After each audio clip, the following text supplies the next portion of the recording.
很多人这一生最大的误区就是以为只要足够努力，足够用力，这个事情就一定会变得好，以为只要拼命的抓住想要的东西就不会离开，以为只要把自己逼到极限，命运就会给你让路。但真相恰恰相反，很多时候你越用力越不行，你越想证明自己越显得慌乱，你越想控制结果越开始失控。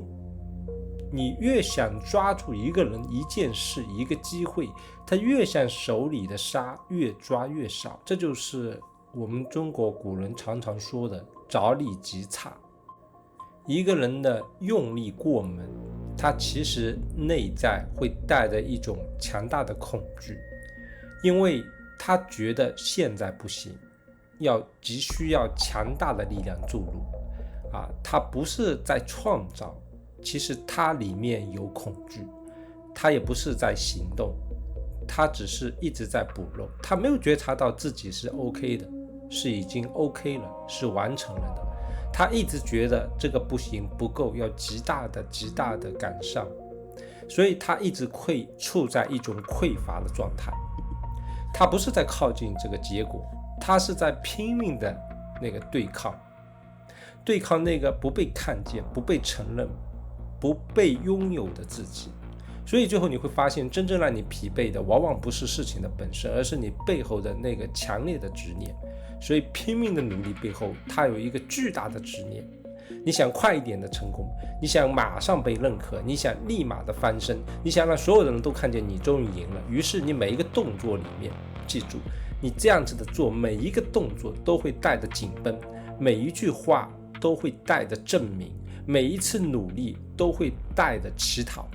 讨要，向宇宙讨要，而不是说你本来就是已经有，让它出来已经有，而是你觉得没有，要拼命的干要把它搞到手，那么你本身这种状态就是匮乏的状态。而系统最敏感的地方就在这里，当你带着强烈的匮乏去追求一个东西的时候，你发出的信号不是我配得拥有，而是我极度的没有，我极度的缺少，我极度没有。你不是在吸引结果，你是在不断的确认自己的不足。这就是为什么很多人越努力越焦虑，越焦虑越出错，越出错越想加大力度，然后整个人进入一个死循环。就像一个人在水里拼命的扑腾，他越想上岸越容易呛水，越往下沉。但真正会游泳的人反而不是靠蛮力，他懂得借水的力量，他知道什么时候滑，什么时候停，什么时候顺着水调整着方向。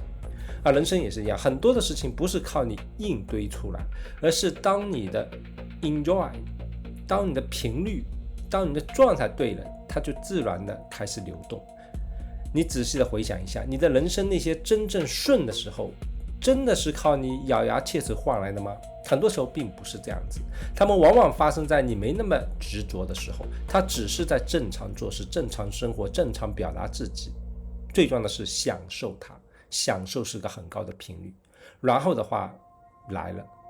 人来了，答案来了，灵感来了，那种感觉不是你征服了世界，而是世界愿意回应你。这背后有一个很深的一个逻辑，高质量的结果从来不是低频率里面硬拽出来的。一个人越紧张，感知越窄，越用力越看不见细节，越急着得到越容易错过真正的路口。当你把全部的注意力压在我要成功这个上面的时候，你就会失去对过程的觉察。你听不见身体的提醒，你听不见别人微妙的反馈，分辨不出机会和陷阱，你只剩下一种声音：快一点，再快一点，必须赢，不能输。可是问题是，生命不是一台机器，它不是你加多少燃料就必然产生多少结果。生命更像一个系统，它要有节奏，有反馈，有平衡。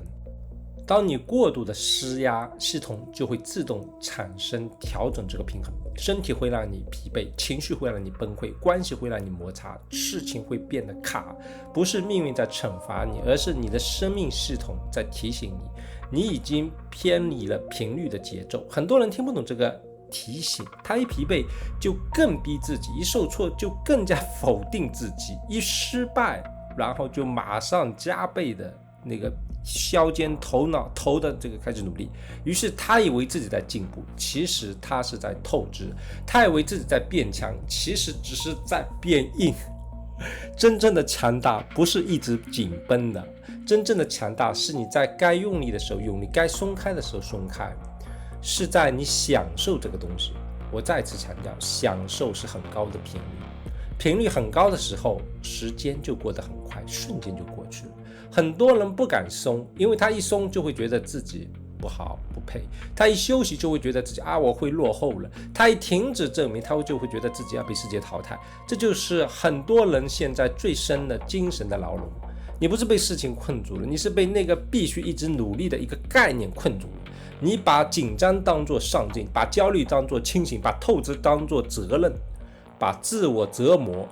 当成了努力。可真正清醒的人知道，松弛并不是懒惰，顺势并不是放弃，不执着并不是不行动，无为也不是躺平。无为的真正意义是不做多余的事，不在恐惧里乱动，不在执念里硬抓，不在低频里做重大决定，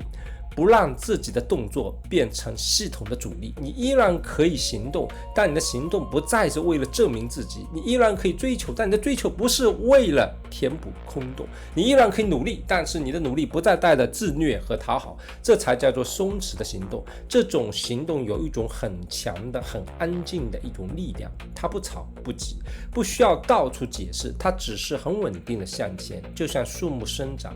不需要每天喊口号，花开花落，也不需要咬牙切齿的热烈的期盼它。对啊，这种奇迹产生它是那么的自然，因为他知道这棵树有树的种子，它就包含这个树；花有花的这个种子，它就必然会开出这个花。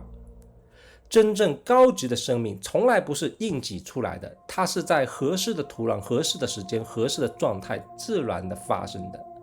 所以你要开始观察自己，当你很想用力的时候，先停一下，问问自己，我这是在创造还是在恐惧？我这是在做事还是在证明？我现在是真的热爱这个东西，还是在害怕没有这个结果？如果答案是恐惧，那你要先回来，回到呼吸，回到身体，回到当下。因为一个人在恐惧中所做出的努力，常常会制造更多的恐惧。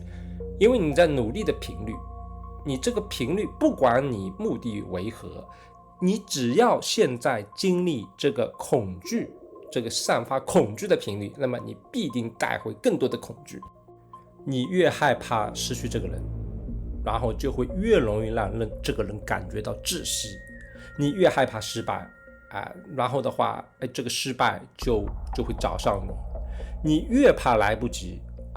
这个事情就越来不及。这就是很多的事情，你越催越坏；很多的关系你越抓越远；很多的机会你越抢越让。为什么呢？因为这是一种频率。你不在这个频率里面了，你因为想要获得那个东西，但是你不在那个频率，然后你当下做出了很多跟这个频率相违背的一些人事物，那么的话，你感召到得到的东西也是和你的这个结果完全的相反。因为你的努力，所谓你的努力不是在推进这个事情，你的力已经变成了一种干扰，着力即差。差的不是行动，差的是背后的心，就是你当下的频率。你要学会把这个频率收回来，不要把所有的能量都浪费在对抗、解释、证明、幻想里面。你要把这个力放在关键处，该沉默的时候沉默，该等待的时候等待，该出手的时候出手，该离开的时候离开。你一旦能做到这一点，你所有的力都回收了，你所有的频率就开始提升了，你的气场就完全转变了。你不再像一个低频世界的人，满世界向全世界乞讨结果的人，你会变成一个稳定的场。你不着急抓住什么，但该来的东西它反而更容易的靠近你，因为你的频率到了那个位置了。你不再到处证明自己，但别人反而更能感受到你的分量。你不再拼命的想赢，但每一步都更接近真正的答案。这就是高频行动，不是更猛，而是更准；不是更累，而是更通；不是把自己逼到极限，而是把自己回到正轨。从今天开始，试着放过那个一直用力的自己。你已经撑了太久，你不是不够努力，你只是太害怕了。不要再这么紧了，不要再这么证明了，不要再把人生当作战场了。Enjoy， 享受你所做的一切的这个事情。你可以认真，但不要紧绷；你可以前进，但不必焦虑；你可以渴望，但不必执着。当你不再用力推门，那么那些门它自己的打开；当你不再拼命的追赶，那么那些东西自动的回到你的频率里。当你不再把自己活成一个受力点，那么你才真正的会成为一个有力量的人。记住，越高级的掌控越不掌控，越深的力量越安静，越接近答案的人越不急着证明答案，着力即差，越用力越不行。因为真正属于你的东西从来不是被你硬抢来的，而是你频率对了之后安静的向你靠近。